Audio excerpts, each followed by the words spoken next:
ब्रह्मसूत्र ग्रंथ में page number 1129 और 1129 पेज के ऊपर से 9 नंबर की पंक्ति है।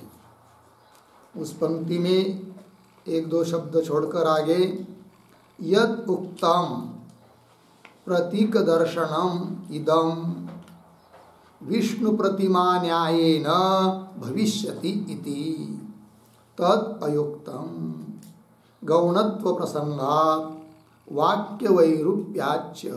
ठीक है, आइए भाई, तो बात यह चल रही है कि चौथा अध्याय पहला पाद और चौथे अध्याय के पहले पाद का यह 2 नंबर का अधिकरण चल रहा है और इस अधिकरण का नाम है आत्मत्व उपासनाधिकरणम। ठीक, और इस अधिकरण का विषय बताया था कि श्रवणादिकों के अनुष्ठान काल में अहम इस रूप से अपने स्वरूप के रूप से स्वात्मत्वेन ब्रह्मधेयम अपने आत्मा रूप से ब्रह्म का ध्यान करना चाहिए अथवा भिन्नत्वेन अपने से भिन्न कोई ब्रह्म है उसका ध्यान करना चाहिए, ऐसा प्रश्न। तब पूर्व पक्ष ने अपनी बात कही थी क्या कि अपने से भिन्न रूप से ही ब्रह्म का चिंतन करना चाहिए, क्योंकि ब्रह्म और जीवात्मा इन दोनों के धर्मों में अत्यंत विरुद्धता होने के कारण वे जीव और ब्रह्म एक नहीं हो सकते, क्योंकि एक दुखी है तो एक सुखी है, इस प्रकार से विरुद्ध धर्म है। किंतु उस पूर्व पक्षी का निराकरण करके सिद्धांतियों ने सूत्र के माध्यम से इस बात को बताया कि ब्रह्म का निधिध्यासन करते समय ब्रह्म का अपने आत्मा के रूप में अर्थात ब्रह्म ही मेरा आत्मा है, मैं ही ब्रह्म हूँ, इस रूप से ही उसका ध्यान मनन चिंतन करना चाहिए। यह बात सिद्धांतियों ने बता दी। फिर पूर्व पक्षी ने अपनी बात बताते समय जो आक्षेप किए थे, आरोप किए थे, शंका उठाई थी, उन सभी आक्षेपों का निराकरण अब धीरे धीरे किया जा रहा है। तो ये जो पंक्ति हमने पढ़ी यद उक्तम, तो पूर्व पक्षी ने जो बात कही थी, कौन बात कही थी और वो कैसी गलत है, इस बात को अब सिद्धांती बता रहे हैं। तो ये जो पंक्ति है यद अयुक्तम यद उक्तम इत्यादि पंक्ति पढ़ी ना मैंने, यद उक्तम प्रतीक दर्शनम इदम इत्यादि। तो श्रुति जो पंक्ति पढ़ी है उस पंक्ति के शब्दों का पहले थोड़ा अन्वय कर लेते हैं। तो देखिए फिर यद उक्तम 2 शब्द छोड़कर आगे विष्णु प्रतिमा न्यायेन पीछे इदम पीछे प्रतीक दर्शनम भविष्यति इति आगे सरल है। ठीक, और ये जो पंक्ति चालू हुई यद उक्तम, उसके पूर्व में छोटा सा वाक्य लिखिए अवतरण के रूप में। लिखेंगे परोक्तम अनुद्य दूषयते, परोक्तम अनुद्य दूषयति यद इति। ठीक है, तो पूर्व पक्ष ने जो बात कही थी उसका अनुवाद करके उसका खंडन करने जा रहे हैं। तो देखिए फिर यद उक्तम क्या कि विष्णु प्रतिमा न्यायेन, उदाहरण के रूप में पूर्व पक्ष ने बताया था कि जैसे विष्णु की मूर्ति है तो पाषाण की, किंतु उसके ऊपर हम लोग विष्णु की भावना करते कि यही विष्णु है करके ध्यान करते हैं। उसी प्रकार यद्यपि जीव और ब्रह्म का वस्तुता भेद ही है, तो भी उस जीव को ब्रह्म का प्रतीक मानकर उस जीव में ब्रह्म का ध्यान कर सकते हैं, ऐसा कहा था पूर्व पक्षी ने। किंतु वास्तविक दोनों का भेद नहीं हो सकता, ये बोला था पूर्व पक्षी। पंक्ति देखिए, तो विष्णु प्रतिमा न्यायेन इदम यह प्रतीक दर्शनम भविष्यति, यह प्रतीक दर्शन हो जाएगा, ऐसा कहा था पूर्व पक्ष ने। तद अयुक्त, वह उसका कहना ठीक नहीं है। किंतु इस पंक्ति में एक शब्द आया है, विष्णु प्रतिमा न्यायेन इदम प्रतीक दर्शनम भविष्यति। इदम, इदम यह मतलब कौन सा? इदम के ऊपर एक टिप्पणी लिखते छोटी सी, लिखेंगे उद्धरण चिन्ह में, तत्वमसि, तत्वमसि उद्धरण चिन्ह बन, इत्यादि वाक्यों में, इत्यादि वाक्यों में विष्णु प्रतिमा न्याय से, विष्णु प्रतिमा न्याय से जीवरूप, जीवरूप ब्रह्म के प्रतीक पर, ब्रह्म के प्रतीक पर या प्रतीक के ऊपर ब्रह्म की भावना, ब्रह्म की भावना करने को कहा है, भावना करने को कहा है। कौन लोग करे करने को कहा है, पूर्ण ऐसा माना जा सकता है, ऐसा माना जा सकता है, यह पूर्व पक्ष ने कहा था, यह पूर्व पक्ष ने कहा था। देखो भाई, तो क्या कहा था पूर्व पक्ष ने कि तत्वमसि इत्यादि जो वाक्य है, यदि अभेद नहीं मानेंगे तो उसमें अप्रामाण्य आएगा। तो पूर्व पक्ष ने कहा कि अप्रामाण्य नहीं आएगा, क्या करेंगे कि भले उनका वास्तव अभेद नहीं मानेंगे तो भी विष्णु प्रतिमा न्याय से क्या करेंगे कि जीव ही ब्रह्म का प्रतीक है, ऐसा समझकर उस प्रतीक स्वरूप जीव में क्या करेंगे, ब्रह्म की भावना करेंगे कि यही ब्रह्म है करके, जैसे मूर्ति पर विष्णु की भावना करते हैं।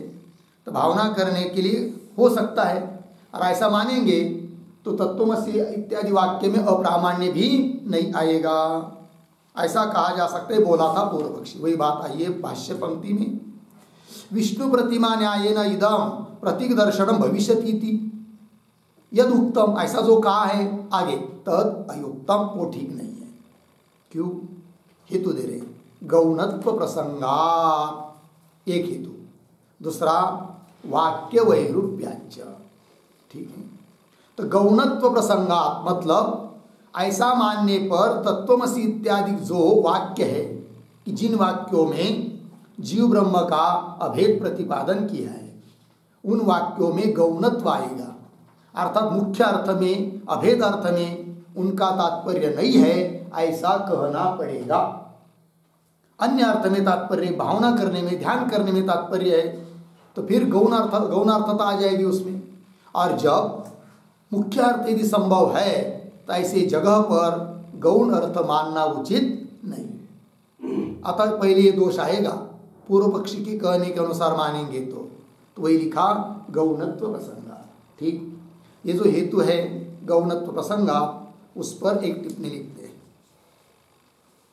लिखेंगे अभेद श्रुति नाम, अभेद श्रुति नाम फलवत, फलवत अपूर्वार्थ तात्पर्येण, अपूर्वार्थ तात्पर्येण, अपूर्वार्थ तात्पर्येण मुख्य वृत्ति संभवे, मुख्य वृत्ति संभवे गौणत्व अयोगात, गौणत्व अयोगात अर्धविराम। आगे द्वैत श्रुतीनाम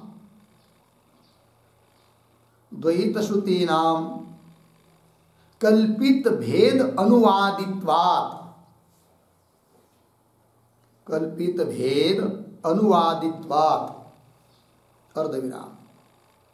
आगे प्रत्यक्षादेहे अपि, प्रत्यक्षादेहे अपि तद्विषयत्वात्, तद्विषयत्वात्, अर्धविराम। आगे विरुद्ध धर्माणां च,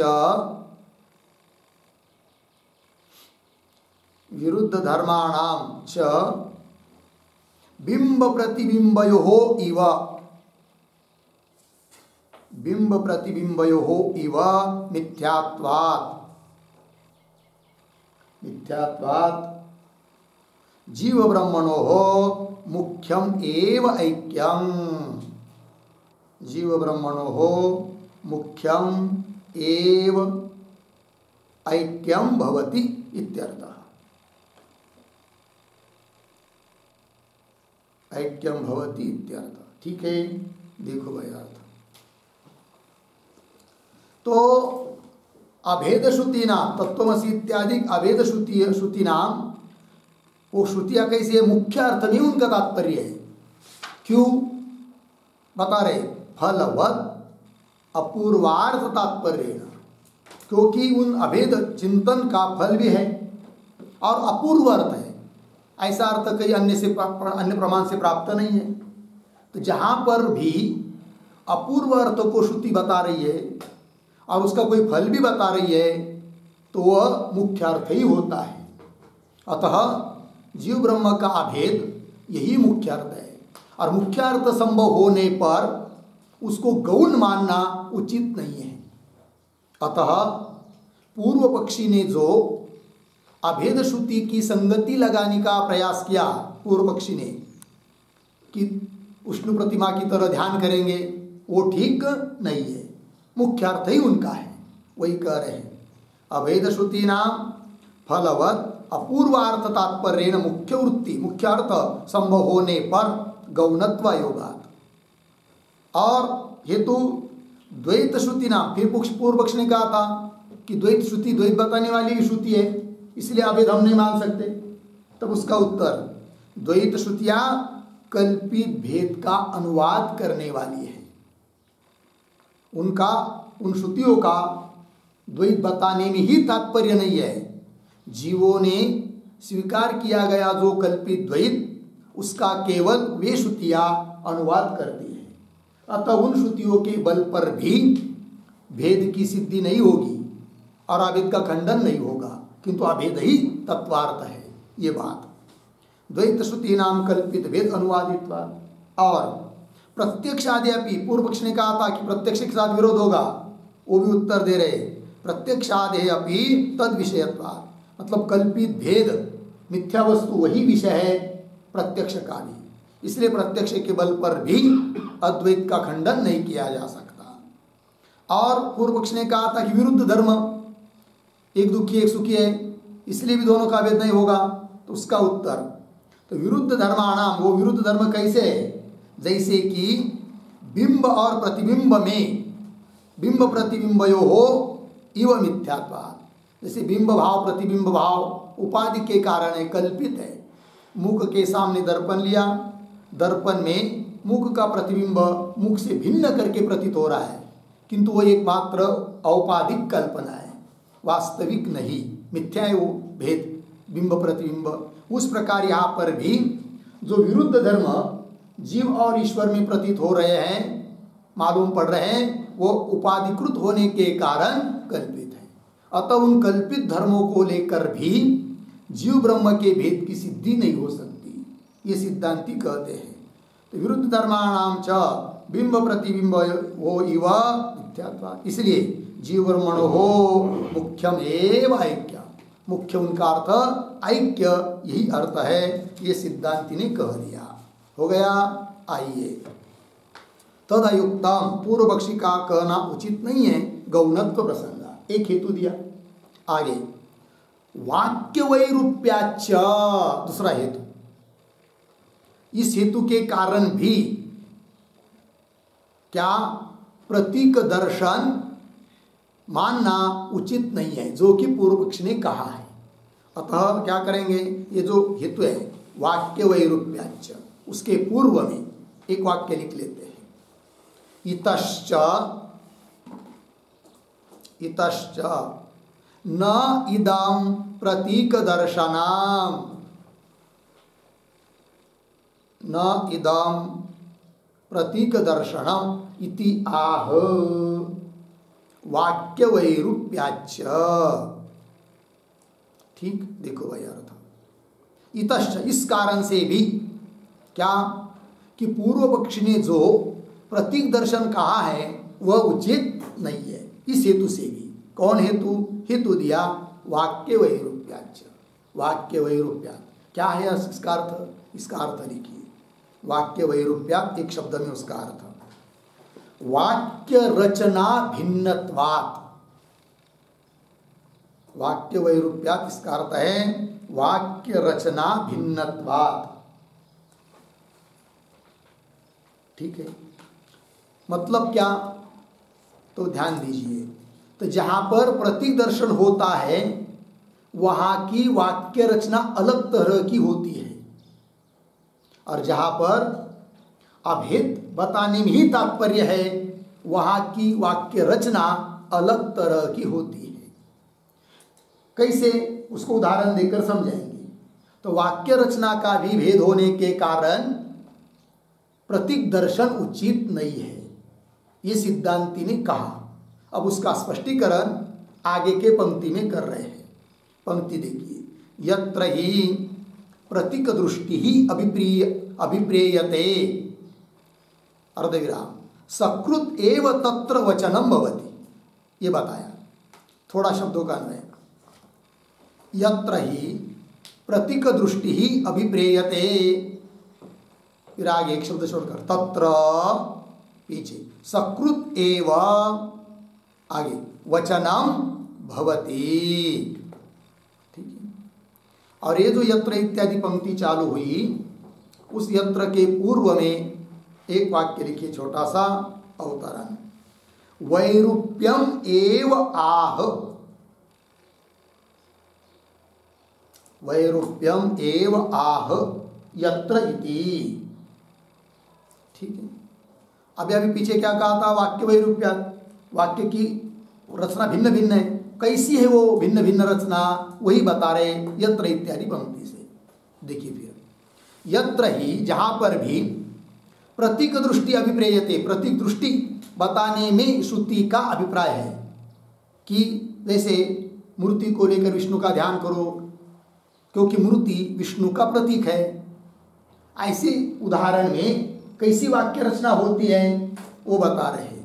यत्र ही प्रतीक दृष्टि अभिप्रेयते तत्र सकृत एव वचनम भवति, सकृत एक बार, ये कई बार वचन होता है, वचन, वचनम, वचनम शब्द कर रहे वाक्य प्रयोग, वहां पर एक कई बार वाक्य प्रयोग होता है। कहाँ पर, जहां पर प्रतीक दृष्टि अभिप्रेत है वहां पर। तो बोलेंगे कोई उदाहरण हो तो बताओ, तो उदाहरण दे रहे, यथा मनो ब्रह्म, आदित्यो ब्रह्म इत्यादि, प्रतीक दृष्टि यहाँ पर। मनो ब्रह्म इति उपासित, मन को ही ब्रह्म समझकर उपासना करो, अर्थात मन प्रतीक हुआ, उसमें ब्रह्म दृष्टि करने के लिए कहा है, लेकिन एक ही बार कहा है, सकृत एक बार वाक्य प्रयोग हुआ। और दूसरा उदाहरण, आदित्यो ब्रह्म, सूर्य आदित्य ब्रह्म है ऐसा समझकर उपासना करो, एक कई बार वाक्य प्रयोग हुआ क्योंकि यहाँ पर प्रतीक दृष्टि है।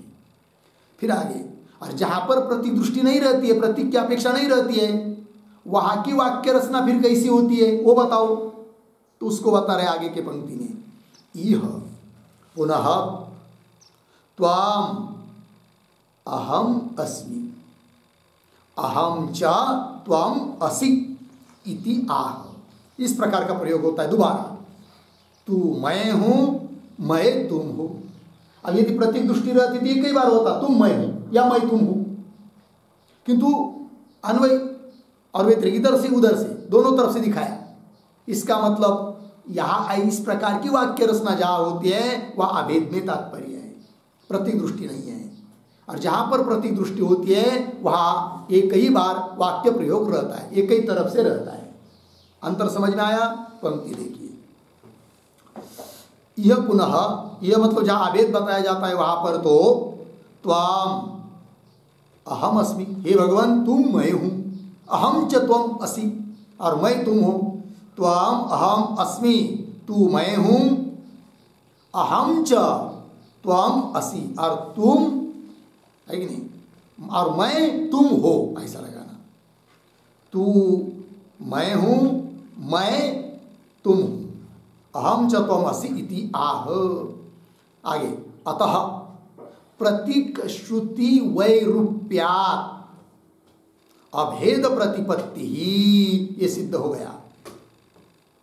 अतः इसलिए प्रतीक श्रुति, जहां पर प्रतीक श्रुति होती है वहां की जो वाक्य रचना है उससे विरूप अन्य रूप से वाक्य रचना होने के कारण प्रतीक दृष्टि नहीं है, यही बात। अतः प्रतीक श्रुति वैरूप्यात् अभेद प्रतिपत्ति, इसलिए तत्त्वमसि इत्यादि महावाक्यों में अभेद का ही बोध बताया है, अभेद का ही ज्ञान बताया है। और हेतु दे रहे भेद दृष्टि अपवादाच, ठीक। ये भी जो है वाक्य भेद दृष्टि इत्यादि, भेद के पहले एक वाक्य लिखिए, छोटा सा अवतरण, भेदस्य निन्द्यमानत्वात्, भेदस्य निन्द्यमानत्वात् च अभेदस्य एव प्रतिपाद्यता, अभेदस्य एव प्रतिपाद्यता इति आह, भेद इति। ठीक है, देखो भाई अर्थ, तो भेदस्य निन्द्यमानत्वात्, भेद की निंदा की गई है, इसलिए भी अभेदस्य एव प्रतिपाद्यता, अभेद का ही प्रतिपादन किया जा रहा है। ये बात वही करें, भेद दृष्टि अपवादाच, अपवादात, अपवादात निन्द्यमानत्वात्, भेद दृष्टि की निंदा भी की गई है, इसलिए भी भेद नहीं अभेद ही है। तो बोलेंगे कैसी निंदा की, जरा उदाहरण से बताओ। तब आगे का वाक्य, तथा ही अथ यह अन्याम देवताम उपास्ते, कैसा, अन्य असौ अन्य अहम अस्मि इति न स वेद, ये निंदा की गई है। अतः यह जो कोई अन्य देवता की उपासना करता है, और कैसी करता है भाई, अन्य असौ, ये देवता अन्य है, अन्य अहम अस्मि, उससे मैं भिन्न हूँ, इति इस प्रकार से जो उपासना करता है भेद दृष्टि से, न स वेद, उसने वास्तविक तत्व को जाना ही नहीं, इस प्रकार की निंदा की गई है। इसलिए भी और उदाहरण दे रहे, निंदा है कि नहीं, मृत्यु हो स मृत्यु आपनोति य नाना इव पश्यति, ये भी भेद दृष्टि की निंदा की गई है, भेद ज्ञान की निंदा, दृष्टि मतलब ज्ञान, भेद ज्ञान की निंदा की गई है। तो क्या है, यहाँ के शब्दों का अन्वय देखिए, मृत्यु हो इस श्रुति के शब्दों का, 2-3 शब्द छोड़कर, यह इह नाना इव पश्यति, फिर पीछे सह मृत्यो मृत्युम आपनोति। ठीक, अर्थ देखिए भाई, यह जो कोई व्यक्ति साधक, यह नाम इस अभिन्न तत्व में, यह शब्द का अर्थ अभिन्न तत्वे, इस अभिन्न तत्व में क्या जी, नाना इव पश्यति, नाना शब्द का अर्थ लिखिए भेद, भेद की तरह देखता है, भेद देखता है। सह मृत्यु हो मृत्यु आपनोति, वो मृत्यु से मृत्यु को प्राप्त होता है, बार बार जन्मता है, बार बार मरता है, ये बात बता दिया। अर्थात भेद दृष्टि की, भेद ज्ञान की निंदा की गई है। और बता रहे भाई, ये कठोपनिषद, बृहदारण्यक और कठोपनिषद 2 जगह आया है, मृत्यु स मृत्यु आपनोति, यह वाक्य। फिर और आगे बृहदारण्यक उपनिषद का आधार लेकर बता रहे, सर्वं तम परादात यह अन्यत्र आत्मन सर्वं वेद। ठीक है, शब्दों का थोड़ा अन्वय, 2-3 शब्द छोड़कर, यह थोड़ा आगे जाकर, सर्वम पीछे, आत्मनः और पीछे, अन्यत्र फिर आगे, वेद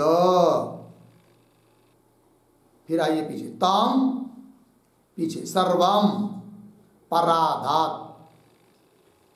ठीक है, देखो भाई अर्थ, यह सर्वम, जो कोई व्यक्ति, सर्वम आत्मन अन्यत्र वेद, अन्यत्र म्हणजे भिन्न, अन्यत्र का अर्थ भिन्न, जो आत्मा से भिन्न सभी को देखता है, अर्थात भेद दृष्टि जिसकी है, इस प्रकार से जो जानता है, भेद जानता है, तम ऐसे उस व्यक्ति को, सर्वम पराधात ऐसे उस व्यक्ति को सब छोड़ देते हैं, अर्थात कैवल्य संबंध से, मोक्ष संबंध से रहित उसको कर देते हैं, अर्थात भेदवादी की निंदा कर दिया, भेद दृष्टि की निंदा कर दिया। ठीक, आइए आगे, इति एवमाद्या भूयसी श्रुति भेद दर्शनम अपवदति, है कि नहीं? इति एवमाद्या, उदाहरण के रूप में 2-3 श्रुतियां दे दी, इस प्रकार इत्यादि भूयसी बहुत सारी श्रुति, भेद दर्शनम, दर्शन ज्ञान, भेद ज्ञान का निंदा करती है, अपवदति, अपवदति नाम निंदाम करोति, भेद ज्ञान की निंदा करती है श्रुतियां। ठीक है, आइए आगे, इसलिए भेद ज्ञान उचित नहीं है, इसलिए पूर्व पक्ष ने जो प्रयास किया था कि तत्वमसि इत्यादि महावाक्य अप्रमाणित न हो, इसलिए उनका तात्पर्य विष्णु प्रतिमा न्याय से क्या अभेद भावना में उनका अभिप्राय है, ऐसा लगा देंगे, वह उसका कहना ठीक नहीं है, क्योंकि श्रुतियाँ फिर गौण अर्थ वाली हो जाएगी, और जब मुख्यार्थ संभव है तो गौण अर्थ मानना उचित नहीं है। वो कैसे क्या, सब विस्तार पूर्वक बता दिया। कुल मिलाकर तत्वमसि इत्यादि महावाक्य रूप जो श्रुतियाँ हैं, उनका जीव ब्रह्म का भेद बताने में ही तात्पर्य है, भेद में नहीं, अभेद ही उनका मुख्य अर्थ है। ये बात सिद्ध हो गई। ठीक, आगे और चलिए, और जो दूसरी बात कही थी पूर्व पक्षी ने, वो क्या थी, उसको स्मरण कराकर पुनः उसका खंडन कर रहे हैं। आगे, यद उक्तम, क्या, न विरुद्ध गुणयो हो अन्योन्यात्मत्व संभव इति, ये पूर्व पक्षी ने कहा था। उत्तर दे रहे नायम दोष, किंतु उसके भी पहले ये जो पंक्ति चालू हुई है यत्तु उक्तम, उसके पूर्व में एक वाक्य लिख लीजिए, छोटा सा अवतरण के रूप में लिखेंगे, विरुद्ध स्वभावत्वात्, विरुद्ध स्वभावत्वात् जीव ब्रह्मणो भेदः, जीव ब्रह्मणो भेदः भवति इति यद उक्तम, इति यद उक्तम अर्धविराम अत्र आह यत्तु इति। ठीक है, आइए भाई, पूर्व पक्ष ने जो बात कही थी कि विरुद्ध स्वभाव वाले जीव और ब्रह्म, एक सुखी एक दुखी वगैरह वगैरह, अतः उनका भेद ही होना चाहिए, ये जो बात कही थी उस पर उत्तर देना है। तो पंक्ति को देखिए, यत्तु उक्तम, क्या कहा था, न विरुद्ध गुणयो हो अन्योन्यात्म संभव, विरुद्ध गुणयो, गुण धर्म, विरुद्ध धर्म वाले जीव और ब्रह्म होने के कारण अन्योन्यार्थक परस्पर में उनका आत्मत्व ऐक्य संभव नहीं है। कौन बोला था, पूर्व पक्षी। आत्मत्व मतलब परस्पर में आत्मत्व अर्थात अन्य ऐक्यत्व संभव नहीं है, ये कहा था पूर्व पक्षी ने। उत्तर दे रहे नायम दोष, यह भी कोई दोष नहीं है। क्यों, बता रहे, विरुद्ध गुणताया मिथ्यात्व उपपत्ते है, जो भी जीव और ब्रह्म में विरुद्ध धर्म प्रतीत हो रहे हैं वे सब मिथ्या है, कल्पित है, औपाधिक है, और कल्पित धर्म होने के कारण उन कल्पित धर्मों में भली विरुद्धता हो, उसको लेकर अभेद का वाद नहीं कर सकते, अपितु तो अभेद की सिद्धि ही है। वही बात, विरुद्ध गुणताया मिथ्यात्व उपपत्ति है। तो ये जो पंक्ति है ना, मिथ्यात्व उपपत्ति है, इसके ऊपर एक छोटी सी टिप्पणी लिखते हैं। लिखेंगे बिंब प्रतिबिंबवत, बिंब प्रतिबिंबवत उपाधिकृतः विरुद्ध धर्माध्यासः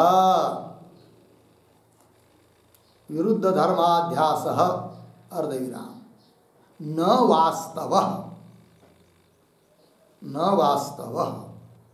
अर्धविराम तथा च तात्विकम ऐक्यम इत्यर्थः। तात्विकम ऐक्यम इत्यर्थः। ठीक है, देखो भाई अर्थ तो कह रहे हैं कि बिंब प्रतिबिंब की तरह उपाधि से जन्य विरुद्ध धर्माध्यास है, विरुद्ध धर्म की प्रतीति है।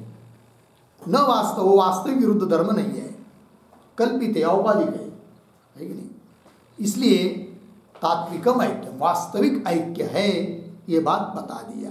आइए आगे भाष्य में, आगे पुनः यद पुनः उत्तम, और एक बात कही थी पूर्व पक्षी ने, वो भी ठीक नहीं है, लेकिन क्या बात कही थी उसने, तब देखिए भाई। यद पुनः उत्तम ईश्वराभाव प्रसंग इति तद असत, वह भी उसका कहना ठीक नहीं है। किंतु ये जो पंक्ति चालू हुई यद पुनः उत्तम, उसके पूर्व में भी एक वाक्य लिखते हैं अवतरण। अभेदे अपि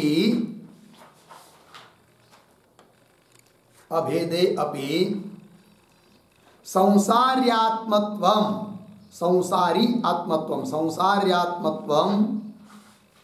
ईश्वरस्य अर्धविराम। आगे संसारिणः वा तदात्मत्वम इति विकल्प्य आद्ये यद्दूषणं तद अनुभाष्य दूषयति यत् पुनः इति।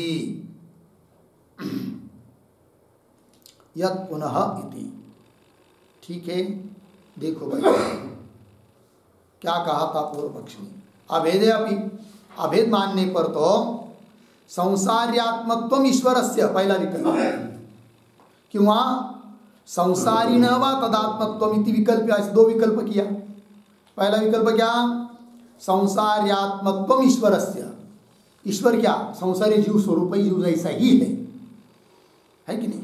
तो ऐसा कहने पर क्या दोष दिया था, नहीं, ईश्वर अभाव, क्योंकि ईश्वर नहीं रहेगा ना। ईश्वर को क्या कर रहे आप, जीव जैसे ही मान रहे, जीव रूप मान रहे हो, ईश्वर का अभाव। तब बाद में हो जाएगा क्या, शास्त्र का अनर्थ वगैरह पंक्ति की। अभेदे अपि संसार्यात्मत्वम ईश्वरस्य, एक बात क्यों संसारी न वा तदात्मत्वम, क्यों संसारी जो जीव वह ईश्वर स्वरूप है, तब जीव नहीं बचेगा, ये बात। इति विकल्प आद्य, पहला विकल्प मानने पर जो दोष उसने दिया था उस दोष का अनुवाद करके उसका खंडन कर रहे सिद्धांती। यद पुनः इत्यादि पंक्ति से, तो पंक्ति को देखिए, यद पुनः उत्तम, क्या ईश्वर अभाव प्रसंग, ईश्वर का अभाव हो जाएगा कब, यदि ईश्वर जीव स्वरूप, हाँ, ईश्वर को जीव रूप मानेंगे तो। ईश्वर कुछ नहीं, ईश्वर क्या है, जीव तो है, क्योंकि अभेद करना है आपको। ईश्वर का अंतर्भाव जीव में करेंगे तो जीव रह गया, ईश्वर समाप्त हुआ, अर्थात ईश्वर का अभाव। ये दोष दिया था पूर्व पक्षी ने। पंक्ति देखिए, ईश्वर अभाव प्रसंग इति, उत्तर दे रहे तद असत, वह उसका कहना ठीक नहीं है। क्यों, शास्त्र प्रामाण्यात अनभ्युपगमाच, दो हेतु।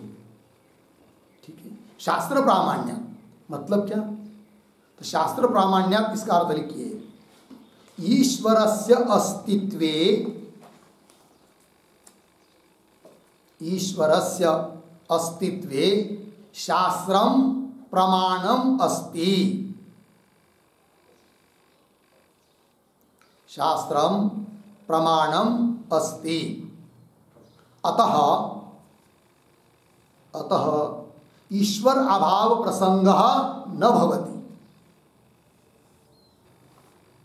ईश्वर अभाव प्रसंग, प्रसंग मतलब प्राप्ति, ईश्वर अभाव प्राप्ति न भवति। हो गया। देखिए भाई अर्थ, शास्त्र प्रामाण्य मतलब ईश्वर है, इस बात के लिए बहुत शास्त्रों का प्रामाण्य प्रमाण है, इसलिए ईश्वर अभाव का प्रसंग होगा यह उसका कहना ठीक नहीं। एक बात और कह रहे, हो गया ना इतना, शास्त्र प्रामाण्य। और दूसरा हेतु दिया अनभ्युपगमाच्च। ये क्या है? अनभ्युपगमात्, इसका भी अर्थ लिखिए।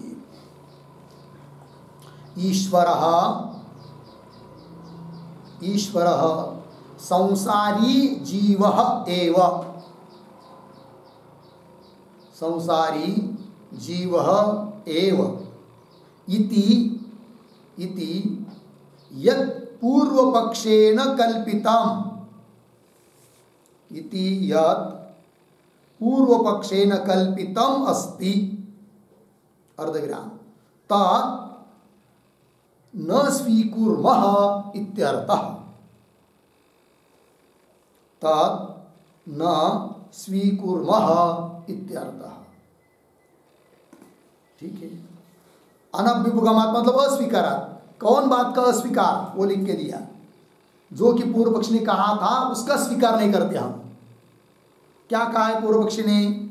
ईश्वरः संसारी जीवय। ईश्वर का अंतर्भाव जीव में, अर्थात ईश्वर क्या चीज है जी? बस संसारी जीव ही तो है। ये जो पूर्व पक्ष ने कल्पना की है उस बात को हम स्वीकार नहीं करते हैं, अतः पूर्व पक्षी का कहना ठीक नहीं है। लग गया? आइए, अनभ्युपगमाच्च। अब इसका स्पष्टीकरण करना है आगे। आगे देखिए, न ही ईश्वरस्य संसारात्मत्वं प्रतिपाद्यते इति अभ्युपगच्छामः। ठीक है ना? थोड़ा शब्दों का अन्वय। ईश्वरस्य संसार्यात्मत्वं प्रतिपाद्यते इति तक आए, फिर पीछे का नहीं ले आइए, नहीं अभ्युपगच्छामः। ठीक है। और ये जो पंक्ति चालू हुई नहीं इत्यादि, उसके पूर्व में एक छोटा वाक्य लिख लीजिए अवतरण के रूप में। अनभ्युपगमं विवृणोति। अनभ्युपगमं विवृणोति नहीं इति। हो गया जी? क्योंकि पीछे की पंक्ति में कहा था अनभ्युपगमात्। अब अनभ्युपगम क्या है, अस्वीकार क्या है, उसका ही विवरण कर रहे हैं। देखिए फिर, ईश्वरस्य संसार्यात्मत्वं, जो कि पूर्व पक्षी बोल रहा था पहला विकल्प कि ईश्वर को संसारी जीव स्वरूप मान लेंगे। ईश्वर से संसार्यात्मत्वं प्रतिपाद्यते इति न अभ्युपगच्छामः, इस बात को हम स्वीकार नहीं करते। और ये जो शब्द आया यहाँ पर प्रतिपाद्यते, उस पर लिखिए छोटा श्रुत्या इति शेषः। श्रुत्या इति शेषः। अब वाक्य का अर्थ क्या होगा देखिए, ईश्वरस्य संसार्यात्मत्वं क्या श्रुत्या प्रतिपाद्यते। ईश्वर संसारी आत्म स्वरूप है, जीव स्वरूप है, ऐसा श्रुति के द्वारा प्रतिपादन किया जाता है। इति न ही अभ्युपगच्छामः, इस बात को हम स्वीकार नहीं करते, क्योंकि श्रुति ने ऐसा बताया ही नहीं है। ठीक है ना? किसी ईश्वर जीव रूप है करके बताया ही नहीं है, अतः उस बात को हम स्वीकार नहीं करते। ठीक है, आगे चलिए। किम तर्हि, अच्छा ये बात नहीं स्वीकार कर रहे हो तुम, तो क्या स्वीकार कर रहे हो? प्रश्न पूछ रहा है पूर्व पक्षी। ठीक है, तो किम तर्हि, किंतु किम तर्हि के पहले भी एक वाक्य छोटा सा अवतरण। द्वितीयम प्रश्नपूर्वकम अंगीकरोति।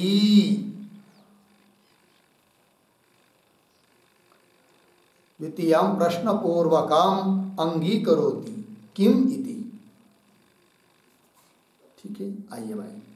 द्वितीय मतलब दूसरा विकल्प। दो विकल्प किए थे ना, क्या क्या किए थे? ईश्वर जीव स्वरूप हो जाएगा। पहला विकल्प था ईश्वर जीव स्वरूप मानोगे, जीव को ईश्वर स्वरूप। ये पहला हुआ, उसका खंडन कर दिया। अब दूसरा विकल्प था संसारिण वा तदात्मत्वम। संसारी मतलब जीव ईश्वर स्वरूप है, तो जीव नहीं बचेगा, जीव क्या होगा? ईश्वर बन गया, है कि नहीं? तब दोष दिया था पूर्व पक्ष ने, क्या? जीव का अभाव हो जाएगा, अर्थात अधिकारी नहीं रहेगा। अधिकारी नहीं तो शास्त्राधिक व्यर्थ हो जाएंगे, ऐसा सब बोला था। कौन? पूर्व पक्षी। तो वो भी दोष कैसे नहीं आते हैं, क्या क्या वो सब देखिए। तो वही कह रहे फिर द्वितीयम मतलब दूसरा विकल्प, प्रश्न पूर्वक अंगीकरोति, अंगीकार करते हैं। तब प्रश्न कर रहा है पहले, किम तर्हि, कौन बात मानते हो तुम? उत्तर देते सिद्धांती, संसारिणः संसारित्व अपोहेन ईश्वरात्मत्वं प्रतिपादयिषितम् इति। ये बात हम मानते हैं, ये सिद्धांति ने कहा। अब देखिए, पूर्व पक्षी ने जो दोष देता है, पूर्व पक्षी जीव को ईश्वर स्वरूप मानने पर जो दोष देता है पूर्व पक्षी, वो भी दोष नहीं आएगा और अभेद भी सिद्ध हो जाएगा। कैसे? देखिए, तो संसारी नाम जीवस्य, किंतु जीव को सीधा ही हम ईश्वर स्वरूप नहीं मान रहे हैं। कैसा, कब मान रहे? फिर उसमें जो जीव में जो संसारित्व धर्म है उसका अपोहेन त्यागेन, वो संसारित्व धर्म का त्याग कर देने से फिर वह जीव ईश्वर स्वरूप बन जाता है, ब्रह्म बन जाता है। ये प्रतिपादन करने की अभिलाषा है, इच्छा है, शुद्धि की विवक्षा है ये बात। और जब तक फिर उसका संसारित्व निवृत्त नहीं होता है तब तक वो जीव दशा में है, तब तक वो शास्त्र का अधिकारी भी है, कोई दिक्कत नहीं। अधिकारी समाप्त नहीं हो रहा है, शास्त्र को व्यर्थत्व नहीं आ रहा है, यह अर्थ।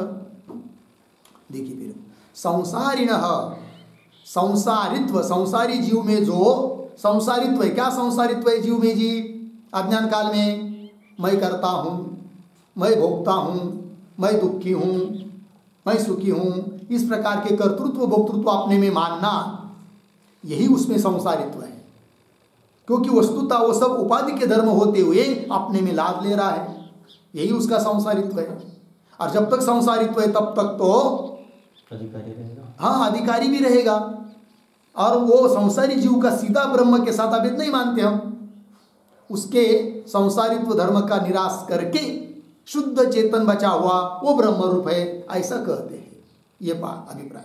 देखिए फिर संसारिणः संसारित्व अपोहेन त्यागेन ईश्वरात्मत्वं प्रतिपादयिषितम्, ऐसा प्रतिपादन करने की अभिलाषा है, इच्छा है इति। आगे, एवं च सति अद्वैत ईश्वरस्य अपहत पापमत्वादि गुणता, हृदय विराम, विपरीत गुणता तु इतरस्य मिथ्या इति व्यवतिष्ठते। ठीक है, आइए थोड़ा सा शब्दों का अन्वय, शुरू के 2-3 शब्द सरल है। एवं च सति अद्वैत ईश्वरस्य अपद पापमत्वादि गुणता, यहां तक हुआ। फिर एक शब्द छोड़कर आगे, तू इतरस्य पीछे विपरीत गुणता, आगे मिथ्या इति व्यवतिष्ठते। हो गया, देखो भाई अर्थ। एवं च सति, इस प्रकार सिद्ध होने पर, जीव ब्रह्म का भेद सिद्ध होने पर, अद्वैत ईश्वरस्य, अद्वैत स्वरूप जो ईश्वर में, अपद पापमत्वादि गुणता, पाप रहितत्व वगैरह उसमें क्या है? धर्म है, गुण है, गुणता, ये बात हो गई। और इधर इतरस्य जीवस्य विपरीत गुणता मिथ्या, जीव में जो विपरीत गुणता है ना, वो कैसे है? मिथ्या है। विपरीत गुण, दुखित्व, कर्तृत्व आदि जो भी जीव के गुण है, धर्म है, वो सब मिथ्या है, औपाधिक है। इतरस्य तु विपरीत गुणता मिथ्या इति व्यवतिष्ठते। व्यवतिष्ठते अर्थात सिद्धम भवति, ऐसा सिद्ध हो जाता है, व्यवस्थित हो जाता है, ठीक है ना। व्यवतिष्ठते सिद्धम भवति, होगा इतना। आगे यद अपि उक्तम, और भी एक बात कही थी पूर्व पक्षी ने, वो क्या है उसको बता रहे हैं, फिर उसका निराकरण करेंगे। किंतु ये जो पंक्ति चालू हो रही है यद अपि उक्तम, उसके भी पूर्व में एक वाक्य लिखे अवतरण, संसारिणः संसारिणः संसारित्व अपोहेन, संसारित्व अपोहेन ब्रह्मत्वे साध्ये, ब्रह्मत्वे साध्ये परोक्तम अनुद्य, परोक्तम अनुद्य निरस्यति, निरस्यति यदपि, ठीक है। देखो भाई अर्थ, तो संसारिण, संसारिण जीवस्य संसारित्वापोहेन, संसारित्व धर्मों का त्याग करके ब्रह्मत्वे साध्य, ब्रह्मरूप है ऐसा सिद्ध होने पर भी परोक्तम, जो दोष दिया था पूर्व पक्षी ने, उसका अनुवाद करके अब निराकरण करते हैं यद इत्यादि पंक्ति से। तो पंक्ति को देखिए, यद अपि उक्तम, क्या अधिकारी अभाव प्रत्यक्षादि विरोध च इति, ये दो दोष दिए थे। यदि जीव का ईश्वर में अभेद मानेंगे तो जीव ईश्वर बन गया, जीव नहीं बचा, अर्थात अधिकारी नहीं रहा शास्त्र के लिए, वेदांत के लिए, कर्मकांड के लिए, किसी बात के लिए अधिकारी नहीं रहा, तो अधिकारी का अभाव हो जाएगा, और अधिकारी का अभाव होगा तो शास्त्र व्यर्थ हो जाएंगे। ऐसा दोष दिया था पूर्व पक्षी ने एक। और दूसरा दोष प्रत्यक्षादि विरोध, क्योंकि सब लोग प्रत्यक्ष प्रमाण जानते हैं कि मैं ईश्वर नहीं हूँ, तो प्रत्यक्ष के साथ विरोध भी होगा अभेद मानने पर। ये दोष दिए थे पूर्व पक्षी ने। अधिकारी अभाव प्रत्यक्षादि विरोध चैति तद अपि असत, किंतु वह भी पूर्व पक्षी का कहना ठीक नहीं है। क्यों भाई? उत्तर दे रहे, प्राक प्रबोधात संसारित्व अभ्युपगमात इत्यादि से उत्तर दे रहे। किंतु ये जो पंक्ति चालू हुई प्राक इत्यादि, उसके पूर्व में एक वाक्य लिखते अवतरण, अधिकारी अभावादि, अधिकारी अभावादि एकत्व ज्ञानात् पूर्वम, एकत्व ज्ञानात् पूर्वम ऊर्ध्वं वा, ऊर्ध्वं वा इति विकल्प्य, इति विकल्प्य आद्यम निराक्रियते, आद्यम निराक्रियते प्राग इति। ठीक है, आइए भाई। तो पूर्व पक्ष ने जो दोष दिए, उस पूर्व पक्षी को विकल्प करके पूछ रहे हैं सिद्धांती। क्या? हे पूर्व पक्षी, तुम बोल रहे हो अधिकारी का अभाव, किंतु अधिकारी का अभाव वगैरह जो तुम दोष दे रहे हो, वो दोष कब है बताओ। मतलब एकत्व अभेद ज्ञान होने के पहले अधिकारी का अभाव होगा, ये तुम कहना चाहते हो कि एकत्व अभेद ज्ञान होने के बाद में अधिकारी का अभाव हो जाएगा, ऐसा तुम कहना चाहते हो। दो में से कौन बात मानते हो? ठीक है, ये बात एकत्व ज्ञानात् पूर्वम ऊर्ध्वं वा इति विकल्प्य आद्यम निराक्रियते। यदि कदाचित पूर्व पक्षी बोलता है कि तत्व ज्ञान होने के पहले ही अधिकारी का अभाव हो जाएगा, तब उसका खंडन कर रहे हैं। क्या? देखिए, प्राक प्रबोधात् संसारित्व अभ्युपगमात्, प्रबोधात् प्राक संसारित्व अभ्युपगमात्, प्रबोध होने के पहले तो हमने संसारित्व मान ही लिया है, तो अधिकारी का अभाव कहाँ से होगा? अर्थात नहीं होगा। प्रबोधात् प्राक, प्रबोधात् का अर्थ लिखिए साक्षात्कारात् पूर्वम। जीव ब्रह्म के एकता का साक्षात्कार होने के पहले, साक्षात्कारात् पूर्वम, प्राक मतलब पूर्वम। देखिए भाई, साक्षात्कार होने के पहले तो संसारित्व अभ्युपगमात्, वो तो स्वीकार कर ही लिया है, ठीक। तद विषयत्वाच्च प्रत्यक्षादि व्यवहार से, और प्रत्यक्षादि जो विरोध दिखाया था वो भी नहीं होगा विरोध। क्यों? प्रत्यक्षादि जो भी व्यवहार हो रहा है ना, मैं भिन्न हूं, परमात्मा भिन्न है, आदि आदि करके, वो सब किसको विषय कर रहा है? तद विषयत्वात्। तद मतलब तत्वज्ञान होने के पहली जो संसारित्व अवस्था है, अर्थात अज्ञान काल, उस अज्ञान अवस्था को विषय कर रहा है। वो कौन? प्रत्यक्षादि व्यवहार, ठीक है। जब ज्ञान हो जाएगा तो अज्ञान ही नहीं बचेगा, तो प्रत्यक्षादि के साथ विरोध भी नहीं होगा, यह अर्थ है। तद विषयत्वात् मतलब अज्ञान अवस्था ही विषय है प्रत्यक्षादि व्यवहार की, ये बात। तद विषयत्वाच्च प्रत्यक्षादि व्यवहारस्य, होगा इतना। आइए आगे, इसका मतलब पहले विकल्प का खंडन कर दिया। कौन सा पहला विकल्प? हाँ, तत्व ज्ञान के पहले ही अधिकारी का अभाव मानेगा पूर्व पक्षी, तो उसका निराकरण कर दिया। फिर अब यत्र त्वस्य, ये जो पंक्ति चालू हो गई यत्र तु इत्यादि, उस यत्र के पहले एक वाक्य लिखा, द्वितीयम अंगीकरोति, द्वितीयम अंगीकरोति यत्र इति।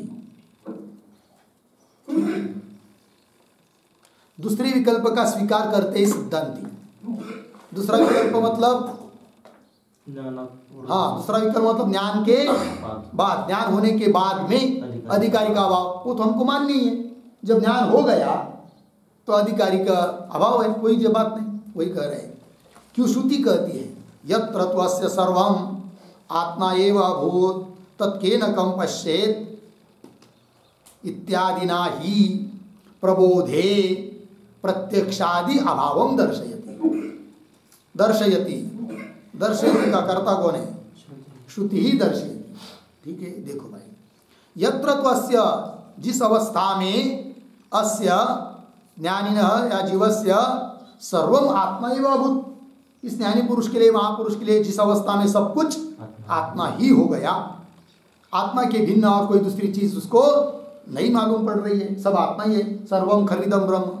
ऐसे स्थिति में केन कम पश्येत्, केन साधनेन कम विषयम कह दृष्टा पश्येत्, अर्थात दृष्टा नहीं, साधन नहीं, दृश्य भी नहीं, पश्येत् इत्यादिना ही प्रबोधे। प्रबोधे मतलब ज्ञानावस्थायाम, प्रबोधे शब्द करता लिखना हो तो लिख लीजिए।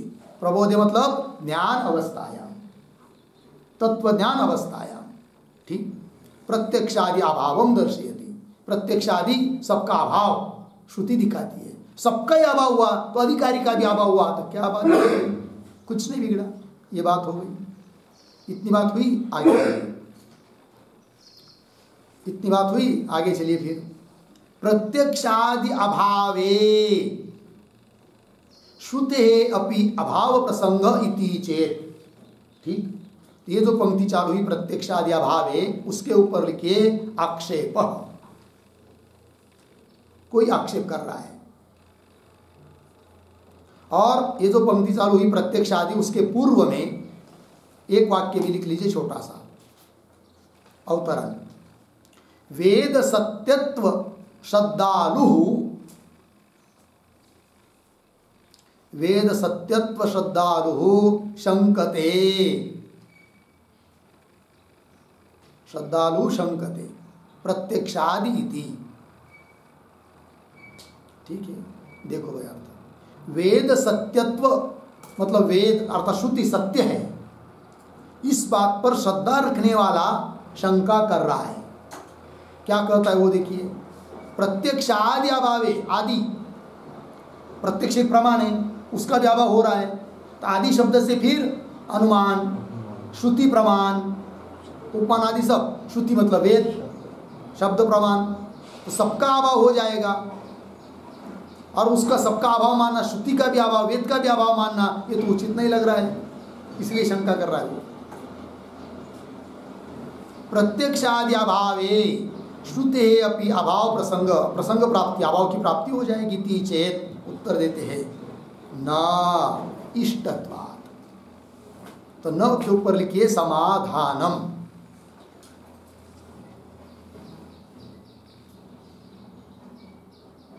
और इन न के पहले एक वाक्य भी लिख लीजिए अवतरण।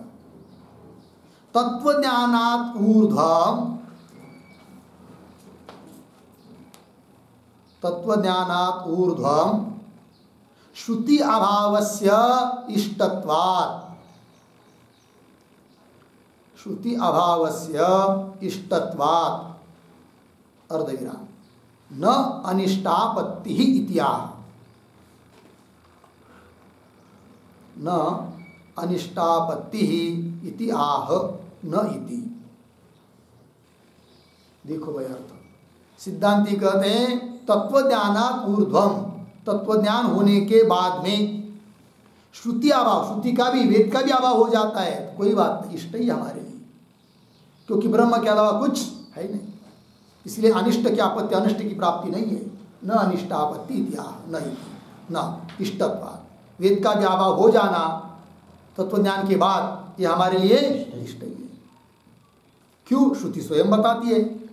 क्या कह रही श्रुति? अत्र पिता अपिता भवति। ठीक है।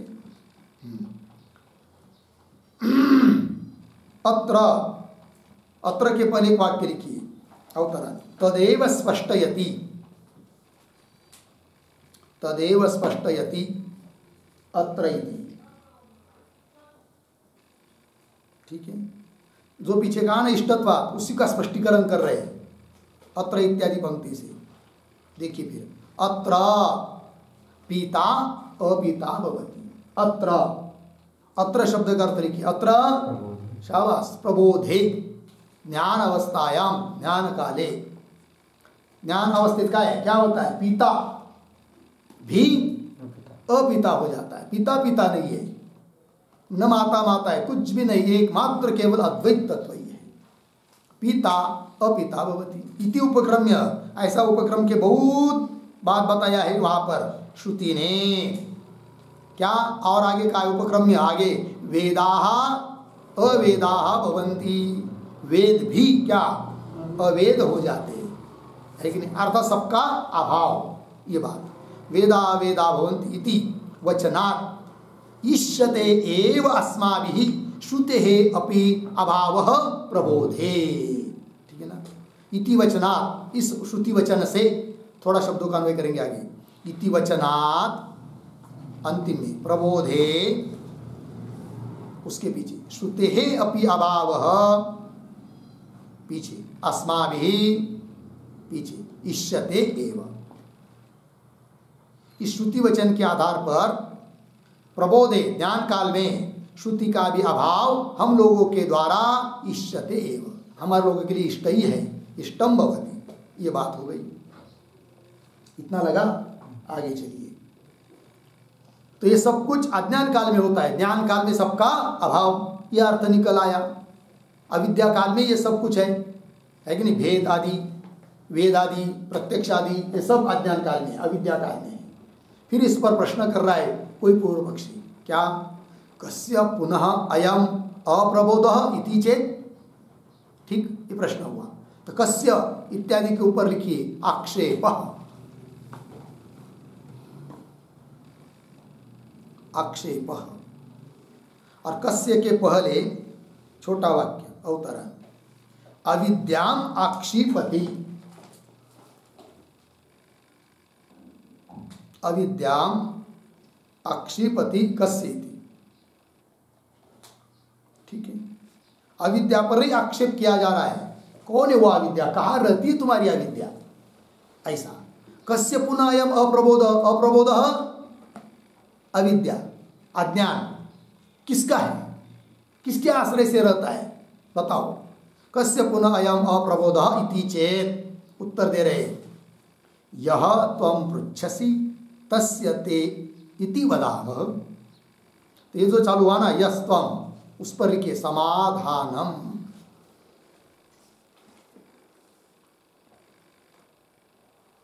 ठीक। और यह इत्यादि जो पंक्ति है उसके पूर्व में एक वाक्य लिखते भाई, लिखेंगे प्रश्नलिंगेन, प्रश्नलिंगेन त्वयि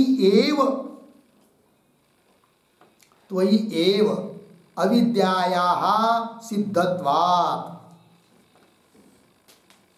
अविद्यायाः सिद्धत्वात् आक्षेप अनुपपत्ति, आक्षेपानुपपत्ति इति आह यह इति, आक्षेप अनुपपत्ति इति आह यह इति, पूर्ण विराम। आगे थोड़ा, अज्ञान मूलत्वात् प्रश्नादेः इति भावः, अज्ञान मूलत्वात् प्रश्नादेः इति भावः। ठीक है, देखो भाई अर्थ। तो प्रश्न पूछा गया था कि अप्रोध मतलब है अविद्या, अप्रोध अप्रबोध मतलब अविद्या कस्य, ये प्रश्न था। उत्तर दे रहे क्या, प्रश्नलिंगेन, तुम प्रश्न कर रहे हो ना, इसी चिन्ह से हमको मालूम पड़ रहा है क्या, प्रश्नलिंगेन त्वयि एव अविद्यायाः सिद्धत्व, तुम्हारे में ही अविद्या है। ठीक है, तुम्हारा आश्रय करके बैठी हुई है कौन, अविद्या। त्वयि एव अविद्यायाः सिद्धत्व, क्यों, हाँ तुम्हारे में ही अविद्या होने के कारण, अविद्या की सिद्धि होने से आक्षेप अनुपत्ति, इसलिए किसकी अविद्या, ऐसा आक्षेप करना उचित नहीं है, क्योंकि जो तुम पूछ रहे हो ना तुम्हारे में ही तो है कौन, अविद्या। कैसा मालूम पड़ा, अज्ञान मूलत्वात् प्रश्नादि, प्रश्न कर रहा है इसका मतलब अज्ञान है। अज्ञान नहीं रहेगा तो आदमी काय को प्रश्न पूछेगा, किसी चीज का ज्ञान नहीं है तभी तो उसके बारे में क्या कर रहा है, प्रश्न कर रहा है ना, तो वही कर रहे हैं। अज्ञान मूलत्वात् प्रश्नादेः इति भाव। उत्तर देखिए, यह भाष्य में, यह त्वं पृच्छ, जो तुम पूछ रहे हो, तस्य ते, ऐसे जो तुम, उस तुम्हारे में ही क्या है, अविद्या इति वदामः, ऐसा हम बोल रहे हैं। बात लगी, आगे चलिए। ननु अहम ईश्वरः एव उक्तः श्रुत्या, इस पर लिखिए पुनः, ननु के ऊपर आक्षेपः, और शब्दों का थोड़ा अन्वय, ननु अहम ईश्वरः एव श्रुत्या उक्तः, और ननु के पहले एक वाक्य भी लिख लीजिए, लिखेंगे सर्वज्ञाभिन्ने मयि, सर्वज्ञ अभिन्ने, सर्वज्ञाभिन्ने मयि कथम अज्ञानम, कथम अज्ञानम इति शंकते ननु इति, इति शंकते ननु इति। ठीक है, देखिए भाई अर्थ, पूर्व पक्षी बोल रहा है कि सर्वज्ञ ऐसा जो परमात्मा, उसके साथ मेरा अभेद है, तो ऐसे उस मुझ परमात्मा में कथम अज्ञानम, कैसा अज्ञान रहेगा, वही बोल रहा है। ननु अहम ईश्वर, मैं तो ईश्वर हूं, और ये श्रुति ने कहा है, और यदि मैं ईश्वर हूं, परमात्मा हूं, तो मेरे में कैसा अज्ञान रहेगा, कौन कह रहा है, पूर्व पक्षी। तब उसको उत्तर दे रहे, यदि एवं प्रतिबुद्ध असि नास्ति कस्यचित् अप्रबोध। उत्तर दीजिए पुनः, ये जो पंक्ति यदि एवं, उसके ऊपर लिखिए समाधानम, समाधानम, और ये जो पंक्ति चालू हुई यदि इत्यादि, उस यदि के पूर्व में एक वाक्य लिख लीजिए अवतरण, अभेद ज्ञानात् प्राक्, अभेद ज्ञानात् प्राक् चिन्मात्रस्य तव एव, चिन्मात्रस्य तव एव अज्ञानाश्रयत्वम्, अज्ञानाश्रयत्वम् अर्धविराम, अनुभव सिद्ध, अनुभव सिद्ध अज्ञानस्य, अज्ञानस्य अपलाप अयोगात्, अपलाप अयोगात् पूर्ण विराम, ज्ञाने तु ज्ञाने तो अनिर्वचनीयस्य तस्य अनिर्वचनीयस्य तस्य बाधात् न आश्रयापेक्षा इति आह। न आश्रयापेक्षा इति आह यदि इति। ठीक है, देखो भाई अर्थ। तो अभेद ज्ञानात् प्राप्त सिद्धांति उत्तर दे रहे ना, क्या भाव मन में रखकर देखिए। अभेद अद्वैत ज्ञान होने के पहले चिन्ह मात्र से तवएव, चिन्ह मात्र ज्ञान, चिन्ह मात्र स्वरूप जो तुम, तवएव अज्ञान आश्रय, तुम ही अज्ञान का आश्रय हो, है कि? कब तक? अभेद ज्ञान होने के पहले तक। क्योंकि अनुभव सिद्ध अज्ञान है, उसका अपलाप तो कर नहीं सकते, क्योंकि हर व्यक्ति कह रहा है मैं अज्ञानी हूं। तो वो अज्ञान किसके पास है फिर? जिसको अभेद ज्ञान अभी तक नहीं हुआ, उसके आश्रय से रह रहा है वो अज्ञान। ठीक, वही अर्थ हुआ। अनुभव सिद्ध अज्ञान से अपलाप निराकरण अयोगात्।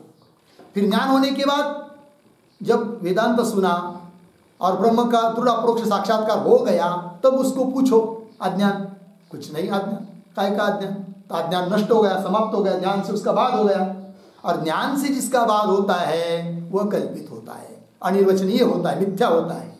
अतः उसके लिए अपेक्षा की, आश्रय की अपेक्षा की जरूरत नहीं। ये बात कह रहे। ज्ञाने तो अनिर्वचनीयस्य तस्य अज्ञानस्य बाधात् न आश्रयापेक्षा, आश्रय की अपेक्षा नहीं है। वही कह रहे। देखिए फिर, यदि एवं प्रतिबुद्ध असि, हे पूर्व पक्षी तुम कह रहे हो ना अभी पीछे के वाक्य में, अहम ईश्वर मैं ईश्वर हूं। यदि इस प्रकार का तुमको सचमुच ज्ञान हुआ है, तो यदि एवं प्रतिबुद्ध असि, प्रतिबुद्ध असि मतलब आत्म साक्षात्कारवान यदि तुम हो गए हो, तो नास्ति कस्यचित अप्रबोध, कस्यचित अप्रबोध नास्ति, किसी का भी आज्ञा नहीं है, किसी के आश्रय से है नहीं, क्योंकि अनिर्वचनीय हो, उसका बाद हो गया, तो किसके आश्रय? कुछ नहीं उसका। ठीक, ये बात उत्तर दिया। आइए आगे। तो अज्ञान अनिर्वचन, अज्ञान मतलब वही अविद्या माया अनिर्वचनीय है, ये बात सिद्ध हो गई। ठीक, आगे। यह अपे दोष चोद्यते कैश्चित अविद्यया किल आत्मनः सद्वितीयत्वात् अद्वैत अनुपपत्ति इति सह अपि एतेन प्रत्युक्तः। ठीक, आइए भाई शब्दों का थोड़ा अन्वय करते हैं। दो शब्द छोड़कर आया च, फिर एक शब्द छोड़कर आगे कैश्चित, शुरू से। यह अपि दोषः उद्यते, नहीं चोद्यते, अच्छा चोद्यते, चोद्यते कर लेना चाहिए था, क्यों श हुआ है तो उद्यते भी कर सकते, उद्यते कहा जाता है। फिर आगे चलिए, अविद्यया किल, आगे सरल है पूरा, देखिए भाई। और ये जो पंक्ति चालू हुई ना, यह अपि, उसके पूर्व में एक वाक्य लिख सकते हैं, अनिर्वाच्यत्वे, अनिर्वाच्यत्वे दोषांतरमपि निरस्तम, दोषांतरमपि निरस्तम इति आह, इति आह यह इति। ठीक, क्या लिखा? अनिर्वाच्यत्वे, ऐसा लिखा ना। अनिर्वाच्यत्व की पहले एक शब्द लिखी जाए तो अविद्यायाः एक शब्द, तो कैसा होगा? अविद्यायाः अनिर्वाच्यत्वे दोषांतरमपि निरस्तम। अविद्या अनिर्वचनीय है, यह सिद्ध होने पर अन्य जो दोष दिया जाता है वो भी निरस्त हो गया। लेकिन वो कौन दोष दिया जाता है अन्य जो निरस्त खंडित हो गया, वो बता रहे हैं। और क्या भाई?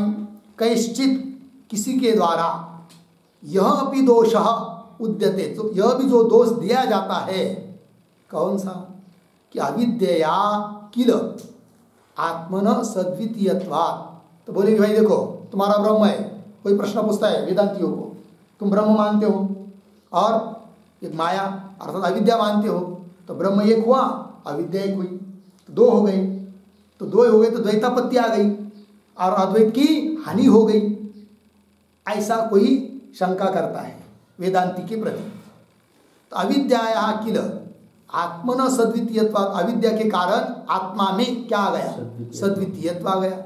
और सद्वितीयत्व होने से अद्वैत अनुपत्ति, अद्वैत की अनुपत्ति, अद्वैत सिद्ध नहीं होगा। इति ऐसा जो कोई दोष देते हैं, सह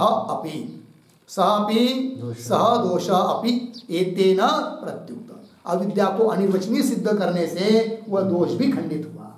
क्योंकि हमने जगत की संगति लगाने के लिए अविद्या को यद्यपि माना है, माया को, किंतु जो माया मानी है, जिसको अविद्या शब्द से भी कह सकते हैं, अज्ञान से भी कह सकते हैं, वो माया कैसी है?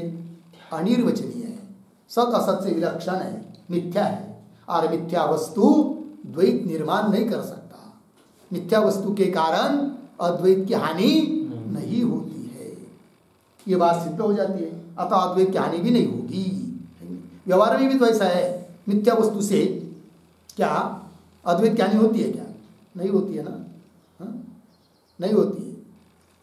कोई व्यक्ति है कि नहीं, और उसने क्या किया, एक बहुत बड़ी बाहुली खरीद के लाया 4-5 फीट की, और किसी घर के कोने में छिपा के रख दिया, और अपनी पत्नी को बार बार बोलता है क्या, अब मुझे मिलने, उसको मिलने को जाना है, वो मुझे बहुत याद कर रही होगी, ऐसा वैसा। जैसा जैसा ये बोलता है वैसा वैसा उसको गुस्सा आता है, उस पत्नी को गुस्सा आता है, क्योंकि उसके बोलने से ऐसा लग रहा है कि इसने और एक शादी कर लिया और मेरे जैसे और एक पत्नी लाई है। तो गुस्सा आता है उसको बहुत ज़्यादा, फिर उसको मारने को तैयार हो जाती है वो पत्नी, क्योंकि कलयुग है ना। ठीक है, फिर बहुत झगड़ा होने की प्रसंग आता है, तब वो बोलती है कहाँ है वो तुम्हारी, कि जो तुम्हारी याद कर रही है उसको लाओ तो मेरे सामने देखती हूँ। फिर उसको लगा चलो भाई बहुत ज़्यादा झगड़ा काय को करना। वो जाता है और उस कोने में जो रखी थी उसको ले आता, ये संभाल लो। अच्छा ये तो प्लास्टिक की है, पहले ही बोलना चाहिए था ना, फिर मैं काय को आपके ऊपर गुस्सा करती। मुझे लगा आपने सचमुच कोई शादी करके और सच्ची कोई स्त्री लाई है। अब देखिए भाई, पहले गुस्सा क्यों हो रहा था, वो समझ रही थी कि मेरे जैसे और कोई लाई है, द्वैत निर्माण होते जा रहा था। किंतु जब पता चला कि जिसके बारे में ये मेरा पति बोल रहा है वो तो मिथ्या प्लास्टिक की है, तो वो बोलती फिर ये क्या और 10 ले आओ, कोई मुझे दिक्कत नहीं, क्योंकि जो मिथ्या है उससे द्वैत निर्माण होता नहीं है। वही कह रहे सदोष अपि एतेन, एतेन मतलब अविद्या को अनिर्वचनीय सिद्ध कर देने से प्रत्युक्त, का प्रत्युक्त दोष प्रत्युक्त, खंडित, निरस्त। ठीक है, आइए फिर तस्मात् आत्मा इति एव ईश्वरे मनो दधीत। थोड़ा अन्वय, तस्मात् ईश्वरे आत्मा इति एव मनो दधीत। ठीक है, आइए भाई, ये जो पंक्ति है तस्मात्, तस्मात् के पूर्व में एक वाक्य लिखते हैं अवतरण, लिखेंगे अभेद श्रुतीनाम, अभेद श्रुतीनाम मुख्यार्थत्वे सिद्धे, मुख्यार्थत्वे सिद्धे फलितम उपसंवरति, फलितम उपसंवरते तस्मात् इति। देखिए भाई अर्थ, तो अभेद बताने वाली जितनी भी श्रुतियां हैं वो मुख्यार्थ में ही उनका तात्पर्य है, ये सिद्धांतियों ने सिद्ध कर दिया। और ऐसा सिद्ध होने पर फिर फलित क्या निकला उसका उपसंहार कर रहे हैं। क्या? तस्मात्, अर्थात अभेद श्रुतियों का मुख्यार्थ में ही तात्पर्य होने के कारण क्या करो, ईश्वरे आत्मा इत्येव मनोदधित, ईश्वर ही, परमात्मा ही, ब्रह्म ही मेरा आत्मा है, मेरा स्वरूप है, इस प्रकार से मन की धारणा करो, मन का निश्चय करो और ब्रह्म में ही अहम बुद्धि लगाओ, यह अभिप्राय हो गया। अर्थात अद्वैत तत्व ज्ञान संपादन करके मुक्त हो जाओ, यह अभिप्राय हुआ, हो गया। इसके साथ साथ इस तीसरे सूत्र का भाष्य पूरा हुआ और दूसरा अधिकरण भी यहाँ समाप्त हुआ। आगे का जो तीसरा अधिकरण है उसका विचार हम लोग कल करेंगे। ओम पूर्णमदः पूर्णमिदं पूर्णात् पूर्णमुदच्यते पूर्णस्य पूर्णमादाय पूर्णमेवावशिष्यते। ओम शांति शांति शांति। शंकरं शंकराचार्यं केशवं